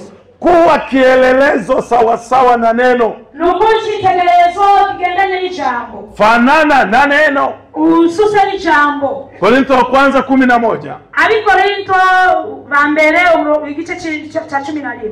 Mstari wa kwanza. Umurongo wa mbere. Anasema, haravuga, munifuate mimi. Ati mungurikire jewe. Kama mimi nkuko jewe ninavyomfuata Kristo. Murikira Kristo. Lazima tuwe kielelezo. Ni ngombwa tuicyitegererezo katika imani. Mu kwizera. Kumfuata Kristo. Dukurikire Kristo. Kulitii neno. Kandi twumvire ijambo. Hizo ni sifa. Ivyo ni bikuranga. Ukipoteza hizo, utakajifu, washirika wenyewe hawakuelewi. Abandi bantu bibaye ntibakumva. Ulionao hawakuelewi. Abufise ntibakumva. Kielelezo. Icyitegererezo. Lazima uwe kielelezo. Ni ngombwa icyitegererezo katika kila eneo. Mu bintu byose. Usemi, kuvuga, kuishi, kubaho, kuvaa, kwambara. Ndio maana anasema, niyo mpamvu avuga askofu ngo bishop awe asiwe mlevi, nta bimborezi, asiwe mwenye hasira, nta umuntu afisha, asiwe na upendeleo, nta umuntu aweze kuitunza nyumba yake, amenye guhagararira inzu yiwe, asiwe na wake wengi, ntagira abagore benshi. Yametajwa mengi hapo. Byaravuze byinshi. Awe kielelezo sawa sawa na neno. Abicyitegererezo nk'ijambo ry'Imana ko rivuga. Wakati kiongozi ni lazima awe ameoa. Nkuko bivuga umuyobozi ari ngombwa yarubatse. Mwinjilisti hana sharti la kuoa. Umuvuga butumwa ntibisaba ngo ni ngombwa. Maana hata Yesu hakuwa ameoa. Na Yesu ntiyari yarubatse. Na Paulo hakuoa.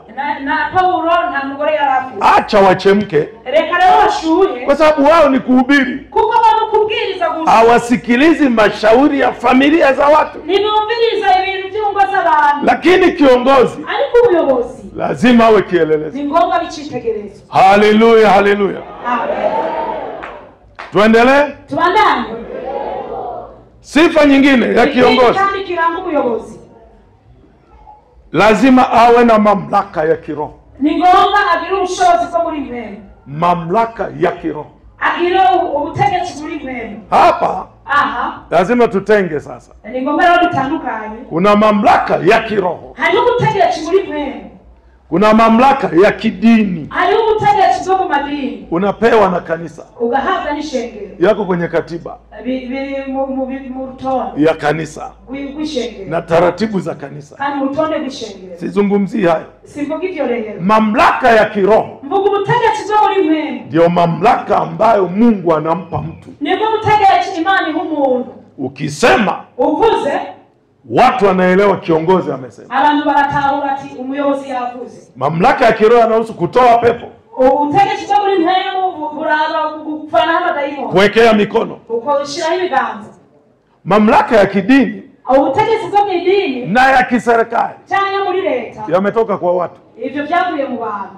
Hayatoki kwa Mungu. Nibiva ku Mana. Kwa hiyo rero anaweza kuwa kiongozi wa dini. Arashobora kuba umuyobozi w'idini. Aliyejichagua. Aliwe yishizeho. Na anaweza kuwa kiongozi wa kiserikali. Kandi yari umuyobozi wo muri leta. Aliyejiweka. Aliwe yitoranye. Lakini wale wanawekwa na Mungu. Ariko Imana bashiraho. Iwe ni wa kiserikali. Yaba wo muri leta. Iwe ni wa kiroho. Yaba wo muri mwene. Lazima awe na mamlaka toka kwa aliyemweka. Ni ngombwa agire ubutegetsi buvuye kuwo yamusiga. Toka kwa Mungu mwenyewe. Ku Mana nyene. Sio mamlaka ya kikatiba. Ubutegetsi bwo mu rutonde. Sio mamlaka umepewa na watu. Ubutegetsi wahawe n'abantu. Ukipewa na watu, uhawe n'abantu, watakuwa na uwezo wa kukunyang'anya hayo mamlaka. Bafise ubushobozi bwo kukwaka. Lakini ukipewa na Mungu, ariko uhawe n'Imana, hata wakikufukuza, utaenda na mamlaka yako. Hata wakikukataa, utabaki na mamlaka yako. Yalitoka kwa Mungu mbinguni. Lazima viongozi wawe na mamlaka ya Mungu. Jina la Bwana libarikiwe. Na yapo na yanapatikana. Kwa unaposoma Warumi 13 mstari wa kwanza, kila mtu aitii mamlaka iliyo juu yake. Kwa sababu kila mamlaka inatoka kwa Mungu. Maana yake ni hiyo. Chungaji wekwa na Mungu. Askofu wekwa na Mungu. Kiongozi wa kwaya, wa maombi, wa wamama, wa vijana, wa wababa, wa watoto, mahali popote wekwa na Mungu. Atakupa na mamlaka. Atakupa na uwezeshaji wake. Na utaweza. Haleluya. Sifa nyingine ya kiongozi. Ikindi kiranga umuyobozi. Lazima awe na hekima. Ni ngombwa agire ubumenyi. Hekima. Agire ubumenyi. Ustaarabu. Ubumenyi n'ubwenge. Uongozi. Ubuyobozi ni tofauti na viwete kuinua. Ubuyobozi butandukanye no guhagurukira imuga. Kiongozi anashughulika sana na mioyo. Umuyobozi araba imitima. Zaidi ya mambo ya nje. Ntara ibindi bintu byo hanze. Na hii watu wakubali. Kandi ugira abantu bemeye. Kiongozi ukiwa na mamlaka, umuyobozi ufise ubutegetsi na upako kama wetu, ufise n'amavuta nk'ayacu, wa wahubiri, twebwe tubwiriza, kanisa itakushinda. Ishengero lirakunanira. Ukweli ni huo. Uko nukuri. Mimi watu wakuja kunieleza shida zao, jewe abantu bakuza kubanza kumbwira imitwaro yao, lazima ajipange. Ni ngombwa abe yipanze. Hivi nitaanzaje kwanza? Mbega nzaguhera aho kuvugana nawe. Naanzaje? Mbega mperahe. Na akinikuta nimetoka kwenye maombi, kana kansanze mvuye nko gusenga, nikimkazia macho tu, ndamuravye cyane, nguvu ile inaweza kamvaa akadondoka. Zijya nkombe zizashobora kumwinjira agakoroka. Atarudi tena huyu mtu. Nono umuntu yagaruka. Hawezi. Ntashobora. Lakini kwa mchungaji. Ariko kumwungere. Anakuja mshirika na tabasamu lote. Arazuwa umuntu rero anajua nimefika. Akavuga ati ngaha ndashitse. Nitasikilizwa. Ati aranyumviriza. Nitasaidiwa. Kandi aramfasha. Hekima ubwenge ni mtatuzi. Nibwo buvanaho byose. Hekima ubwenge inatoa majibu. Nibwo buzana inyishu. Mfalme Suleiman, Umwami Suleiman amesifiwa sana na Biblia. Umwami Salomo Biblia inamushima kama kiongozi wa mfano. Kwa umuyobozi wa karorero. Lakini swali, alikuwa na upako gani? Mbega yari ifisa mafuta y'abanyabaki. Aliinua viwete? Yarahagurukije ibimuga? Hapana. Oya. Aliwahi kutoa pepo? Yarigeze kuvana abadayimoni? Hapana. Oya. Alifanya miujiza? Hari bitangaza yakora? Hapana. Oya. Alikuwa na upako gani? Yari ifisa mafuta wa hekima. Yari ifisa hekima. Ubwenge. Hata wanawake walipogombania mtoto, mama wako alimwaa, hakusema nataka kujua mwenye mtoto hasa hapa ni yupi. Niyevuze ngo ngoba kumenya nyene umwana ni yinde. Alisema tumleteni mtoto. Yavuze ati muzani umwana. Tumkate katikati. Tumusature mo hagati. Kwa vile mmemgombania. Wewe chukua kipande na wewe chukue kipande. Yule mwenye mtoto akasema, hapana mfalme. Oya mwami. Usimkate. Oya ntumu bangi. Acha achukue mwenzangu. Reka twaruwa mugenzanji. Yule ambaye si mwenye mtoto, ujya atari nyene umwana, alisema bora tukose wote. Yavuze ngo twese twafuma tumungura. Mfalme akasema, umwana aravuga, huyu aliyesema mtoto aachwe aishi, uyo wavuze ati umwana tumureka wewe, ndiye mwenye mtoto. Ni mwenye umwana. Na apewe mtoto. Reka hapo mwana wewe. Ilikuwa hekima. Uko gani ubwenge? Angalia Mithali 18. Turabe imigani 18. Mithali 8:11. Imigani 8:11. Na Mhubiri 9:18. Umusiguzi. Mhubiri 9:18. Umusiguzi 9:11. Mithali 8:11. Tusome Imigani 8:11. maandiko hayo mawili. Eka dusome ngaho. Mithali 8:11 anasema, Imigani 8:11. Maana hekima ni bora kuliko marijani, wala vyote vinavyotamanika havilingani nayo.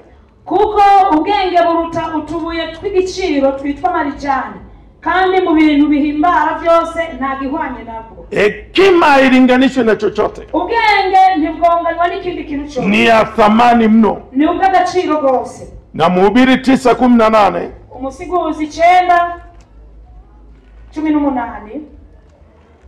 Mhubiri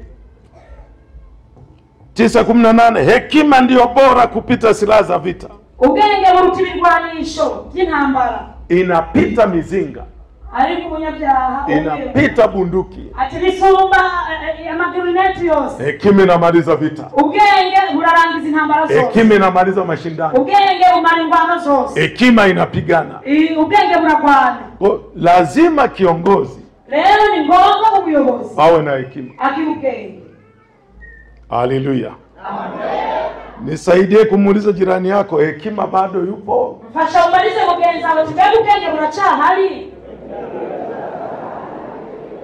Kama alishaondoka, akabugenge yaramaze kuvana. Yakobo 1:5 inasema, muri Yakobo 1:5 haravuga, mtu akipungukiwa na hekima, ati umuntu agabanuka ubwenge, kwa sababu haipaswi kupunguka. kuko nilisema yuko bagabanuka. Mtu akipungukiwa na hekima, umuntu rero agabanuka ubwenge, aombe kwa Mungu, ni ngombwa asabe, naye atapewa, kandi azahawe, wala hata nyimwa. ntazamwima. Hekima ubwenge ni kwenye kila kitu. Ubwenge ni ibintu byose.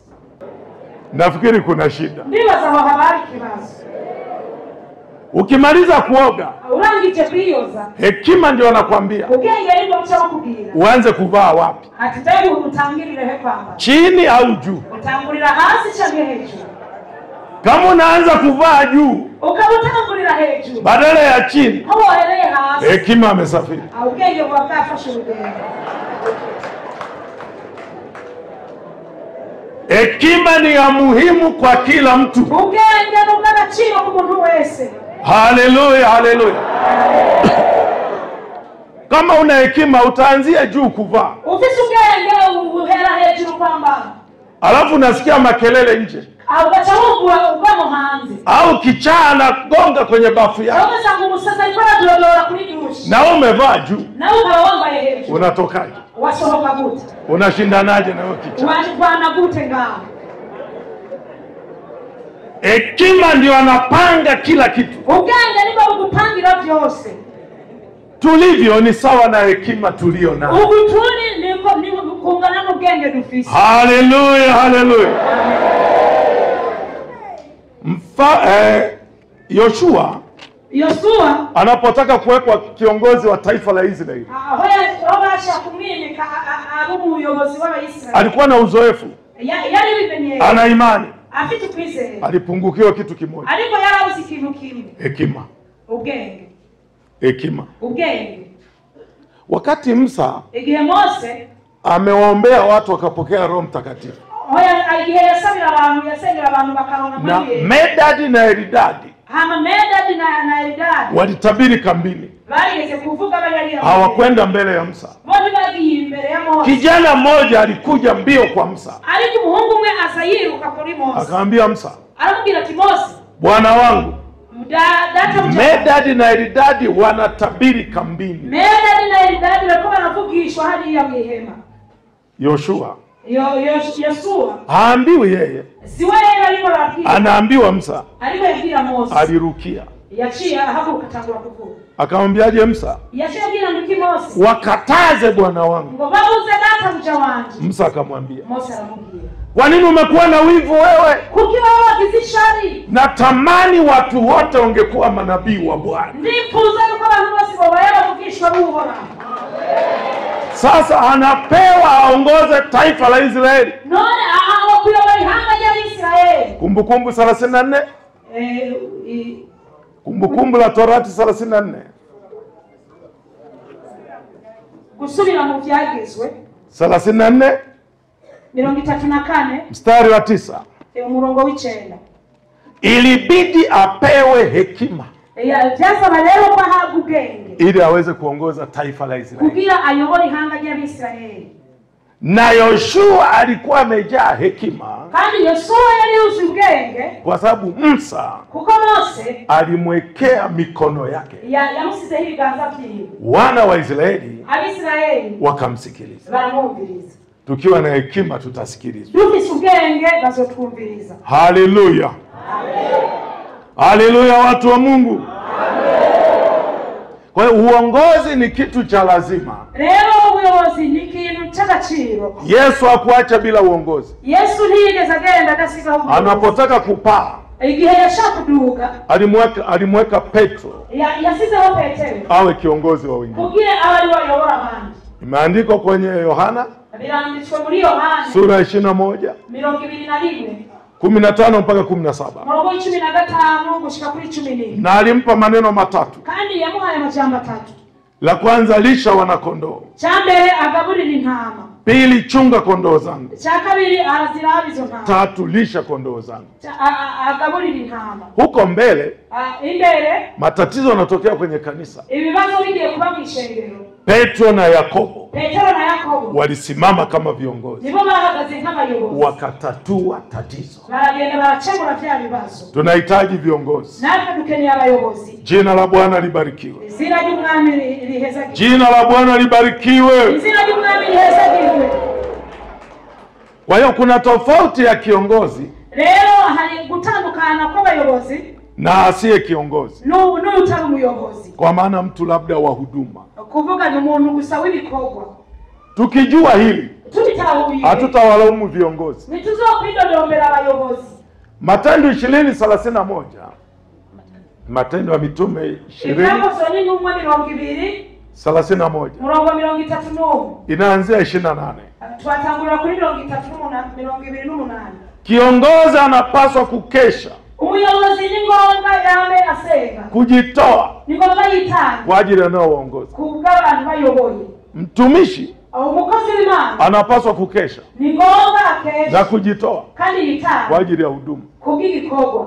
Unaweza kaona tofauti. Kiongozi anajitoa kwa ajili ya uongozi. Mtumishi anajitoa kwa ajili ya huduma. umukozi w'Imana yitanga kubw'igikorwa cy'Imana. Kwa hiyo hii ni muhimu sana ijulikane. Leo iki ni ngombwa tukimenye. Isipojulikana kitamenyekanye tutakwama. Bizatunanira. Usiku Bwana akaniambia kitu. Mwijoro Imana irambwira ikintu. Nataka nimalize eneo hilo. Nshaka ndangirize ngaho. Viongozi wengi hapa abayobozi benshi ngaho hamfanikiwi kwenye uongozi. Ntimumererwa neza mu buyobozi bwanyu. Kwa sababu kubera kuna watu wanaamua badala ya wewe kuamua. Hari abandi bantu bahitamwe ibintu hari wewe wobihisemo ibintu. Unashangaa kitu fulani wameshaamua. Ugasanga abantu bamaze kwishakira gukora ibintu. Huna habari. Ariko watavyuzi. Unakuwa wakujulishwa.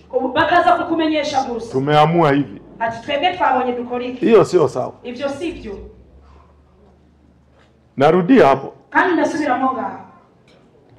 Hapa viongozi tunao wengi. Aha abayobozi dufise benshi. Lakini wa chini yenu ariko abari hasi yanyu ndio anaamua. Nibo bishakira gukora ibintu. Wewe una taarifa.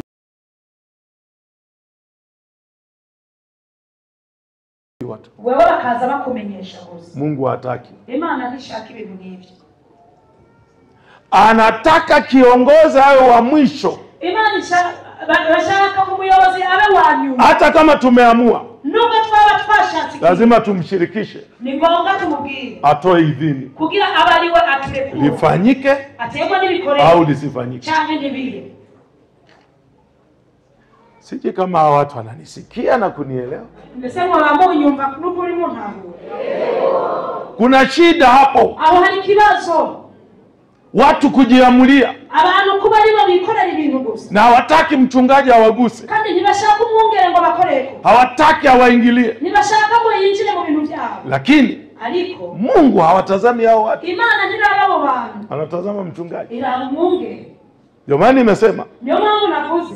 Ukishakuwa kiongozi. Uliza wao umuyobozi. Kuiona mbingu. Kugira wanishu. Ni gharama. Birakugora.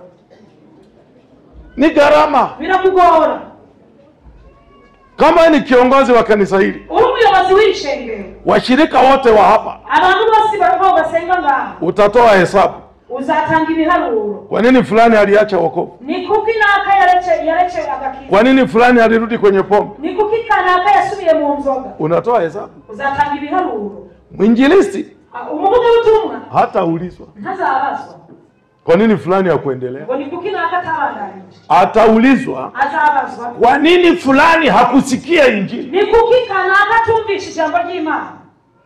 Na wana neema, maana haya maspika yatasikika kote. Kandi babisobono kuko aya mabafu za kumvikana hose. Watu wote watasikia. Abantu bose bazakiwa. Lakini wewe mmoja mmoja. Aliko wewe umwe. Wakristo, Abakristo tuondoe hilo. Tubivane mje muri twe. Nafasi ya kiongozi ibaki kwa kiongozi. Akanya kubiyobozi tukamureke mu muyobozi. Tumshauri, tumuhanure, tusilazimishe. Aliko ntitumutegeke. Ukimya huu vipi? Ukuguhora mbega bite? Ukimya huu naongea na watu au naongea mwenyewe? Aha, ndiko ndavugana n'abantu cyane ndiko ndivuga. Tuwe na mipaka. Tugire imbibe. Hili tumungoje kiongozi. Aha tulindire umuyobozi. Mungojeni kiongozi. Ni ngombwa tulindire umuyobozi. Analokataa kiongozi, icyo yansu umuyobozi, kubaliana naye. Ni ngombwa wumvikane nawe. Kama unaona liko kinyume na maandiko, ukabona bitandukanye n'ijambo ry'Imana, hapo ni jambo jingine. Icyo ni kindi kintu. Simama na maandiko. Hagararira ibyanditswe. Lakini amesema tusilifanye sasa, tufanye mwezi ujao. Ariko akabavuze ati ntitubikore ubu, ahubwo tuzabikore mu kwezi kuri imbere. Nenda na kiongozi. Genda umwumvirize umuyobozi. Isipokuwa ikiretse gusa, kama kiongozi wa kiongozi, akaba umuyobozi w'umuyobozi, atasema vingine, azavuga ibintu. Na kiongozi wa kiongozi, kandi umuyobozi w'umuyobozi ni Roho Mtakatifu. Ni mpemu yeye. Promova TV, a home of testimonies.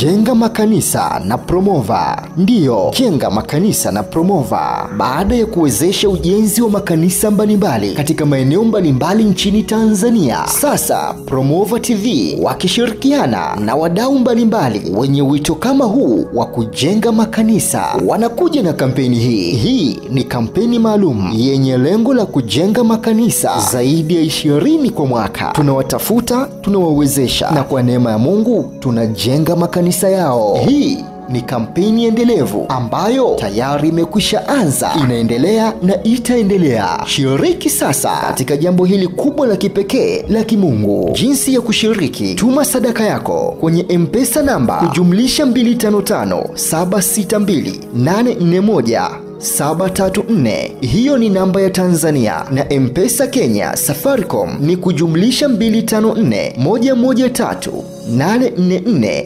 735. Pia unaweza kutuma kupitia Equity Bank akaunti namba 30051119273. Lakini pia unaweza kutuma sadaka yako kupitia Western Union, MoneyGram, Ria, World Limit, Sendwave na njia nyingine nyingi. Namba zote za simu pamoja na bank majina ya usajili ni Jackton Arbogasti Msafiri. Tafadhali wasiliana nasi kwa namba tajwa hapo juu kupitia WhatsApp ili kupata maelekezo zaidi. Hakuna kikomo wala kiwango cha sadaka. Toa kadri ya uwezo wako. Na kwa maelezo zaidi kuhusu maendeleo ya kampeni hii, taarifa zote zitaendelea kutolewa kupitia Promova TV inayopatikana YouTube. Asante kwa kushiriki kampeni hii. Jenga makanisa na Promova.